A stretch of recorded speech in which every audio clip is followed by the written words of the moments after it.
Dominus vobiscum.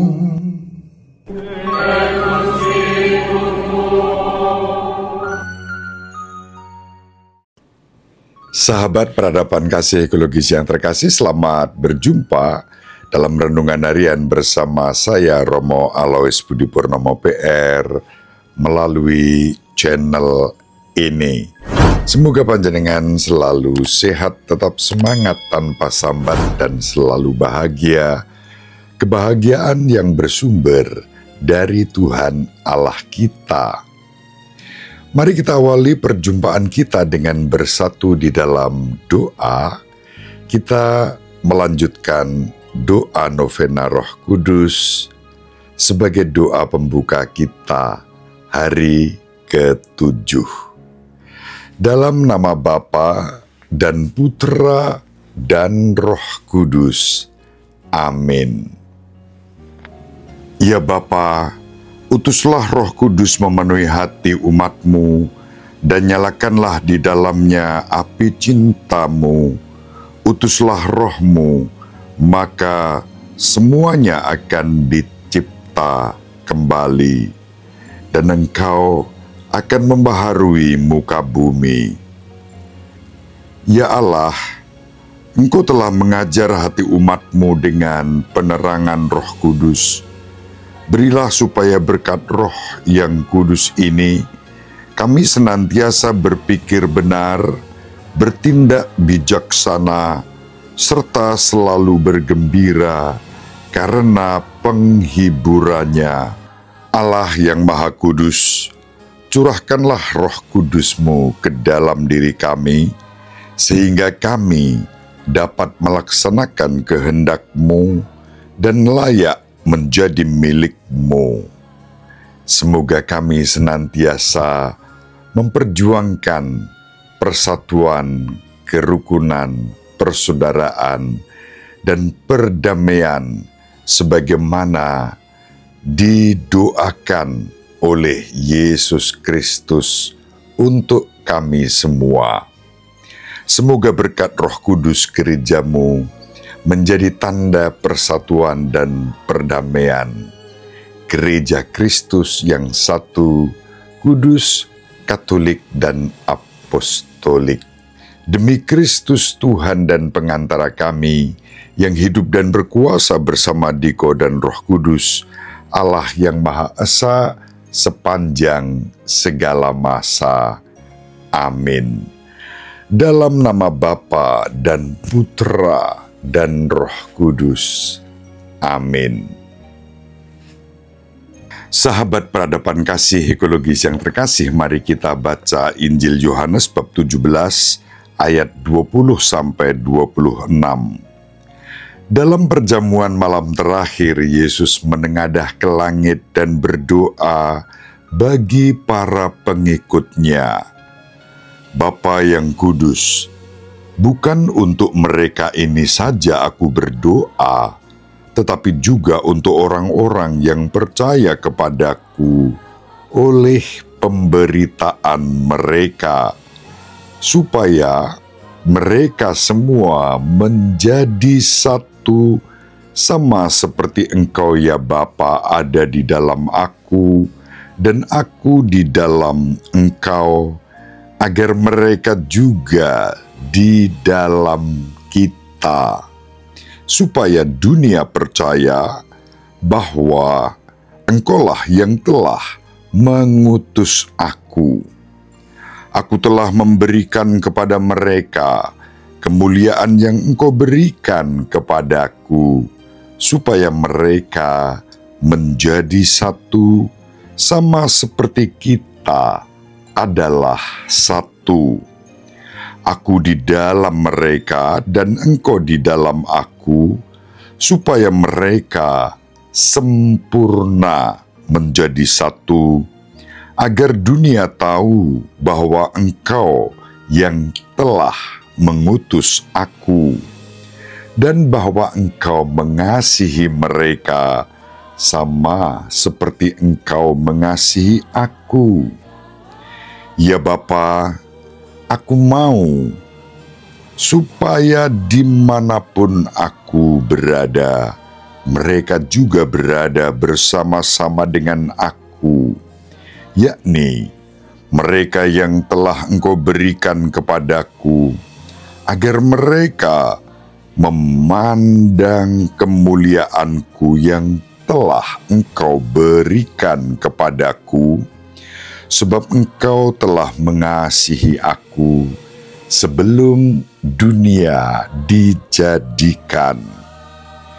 Ya Bapa yang adil, memang dunia tidak mengenal Engkau, tetapi aku mengenal Engkau, dan mereka ini tahu bahwa Engkaulah yang telah mengutus aku, dan aku telah memberitahukan namamu kepada mereka, dan aku akan memberitahukannya, supaya kasih yang Engkau berikan kepadaku ada di dalam mereka, dan aku di dalam mereka. Demikianlah sabda Tuhan. Terpujilah Kristus.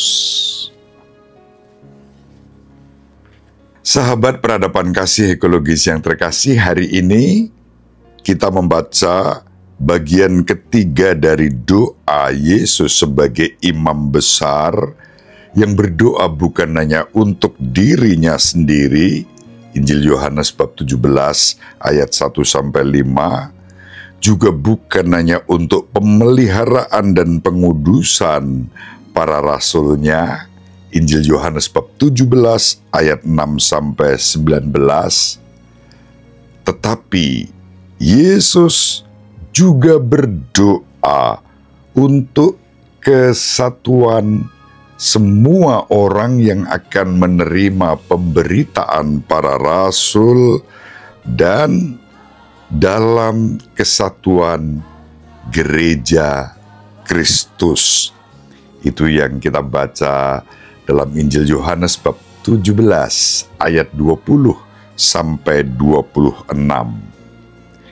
Para rasul diutus oleh Tuhan kita Yesus Kristus untuk mengumpulkan. Kita ingat panggilan pertama para rasul, Yesus menyampaikan pesan kepada mereka, terutama pada Petrus, pada Andreas, pada Yohanes dan Yakobus yang sedang membersihkan jala sesudah menangkap ikan. Yesus bersabda, "Engkau akan menjala manusia." Menjala berarti mengumpulkan. Jala dari kata net, jaring, lalu ada networking, ada jejaring, ada kesatuan dalam ungkapan jaring, jala, net, networking. Itulah panggilan dasar para murid yang disampaikan oleh Yesus, dan panggilan itu ditopang dengan doa Yesus sendiri. Yesus berdoa agar semua orang yang menerima pemberitaan para rasul bersatu. Model persatuannya adalah Tritunggal Maha Kudus, Bapa, Putra, dan Roh Kudus, persatuan di dalam kasih, tetapi juga persatuan di dalam keberagaman Bapa, Putra, dan Roh Kudus, keberagaman dalam kesatuan, cinta, kasih. Itulah panggilan kita. Yesus berdoa agar kita semua bersatu. Kristus sendiri telah memilih Santo Petrus menjadi dasar untuk gerejanya yang satu, kudus, katolik, dan apostolik itu. Kalau kita membaca Injil Lukas, kita menemukan satu sabda Yesus yang sangat menarik dalam Injil Lukas bab 22 ayat 32. Ketika Tuhan Yesus bersabda kepada Simon Petrus, "Aku telah berdoa supaya imanmu jangan goyah, dan apabila engkau telah bertobat, kuatkanlah saudara-saudaramu." Disinilah kita hubungkan dengan gereja Kristus yang satu, kudus, katolik, dan apostolik yang kita hayati dalam pelayanan Petrus dan para penggantinya, Bapak Suci, Paus, yang sekarang ini juga Paus Leo ke-14 dengan moto In Illo Uno Unum. Kerinduan untuk mempersatukan kita semua sebagai murid-murid Kristus. Sekali lagi, kesatuan di sini adalah kesatuan gerejawi yang bersifat spiritual dalam semangat persaudaraan Kristus Sang Kepala, Roh Kudus menjadi jiwa gereja. Ketika kita menghayati kesatuan kita dengan Kristus dalam penjiwaan Roh Kudus, lalu tak ada kata untuk yang namanya perpecahan. Perpecahan adalah buah dari sifat-sifat duniawi dan manusiawi. Dalam renungan beberapa hari yang lalu sudah saya kutip buku yang ditulis oleh Paus Benediktus ke-16, Yesus dari Nazaret, volume yang kedua. Kali ini kita kutip yang dari halaman 95 dan 96. Paus Benediktus mengatakan, dunia memang mempengaruhi gereja karena gereja ada di dalam dunia. Dunia juga memiliki pengaruh bagi kekristenan. Dan pengaruh dunia itu yang kecenderungannya mendatangkan perpecahan. Mengapa? Karena dunia cenderung berada dalam perpecahan.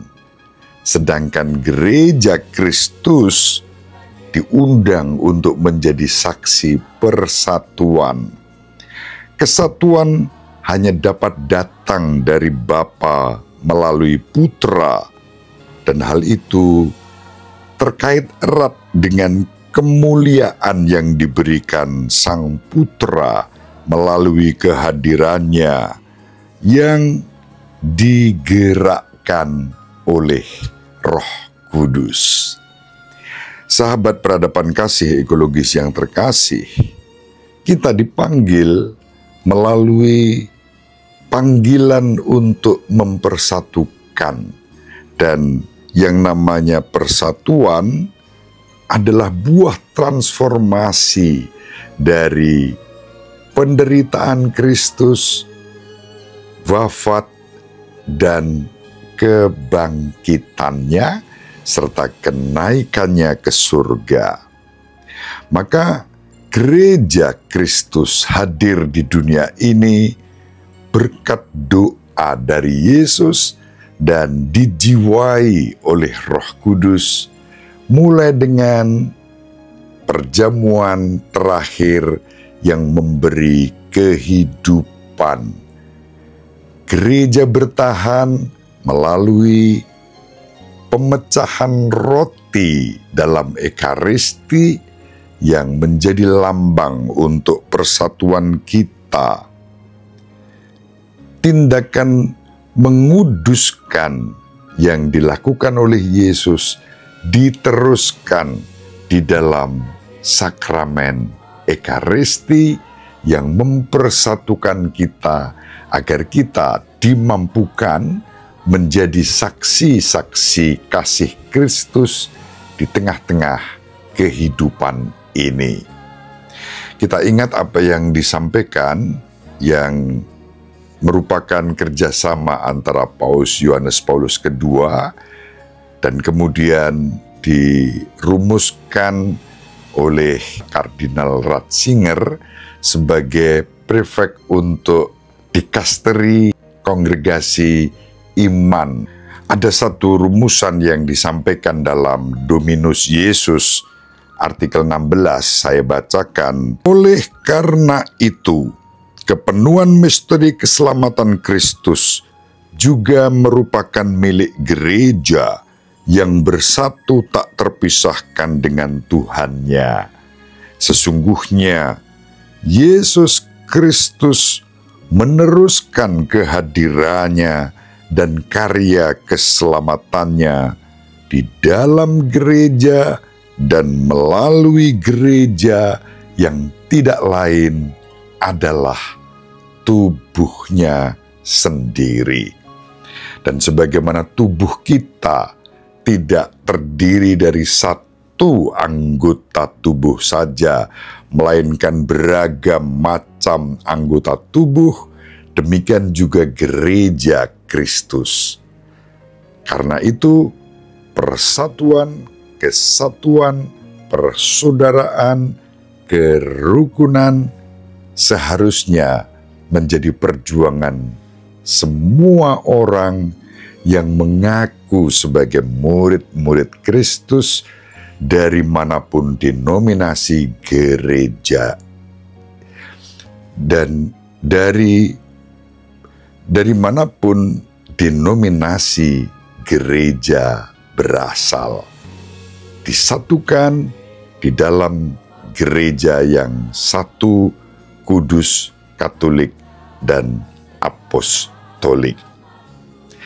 Mari kita berkat daya kekuatan Roh Kudus berani memperjuangkan persatuan, persaudaraan, kerukunan, hingga terwujudlah kekudusan dan perdamaian di tengah-tengah dunia ini. Semoga bermanfaat. Ibu Maria dan Bapak Yusuf selalu mendoakan kita. Semoga panjenengan semua sahabat peradaban kasih ekologis yang terkasih bersama seluruh anggota keluarga dimanapun berada, dibimbing, dilindungi, dan diberkati oleh Allah yang Maha Kuasa, Bapa dan Putra dan Roh Kudus. Amin. Terima kasih, salam sehat, tetap semangat tanpa sambat, selalu bahagia. Kebahagiaan yang bersumber dari Tuhan Allah kita. Salve, shalom, salam sejahtera, berkah dalam.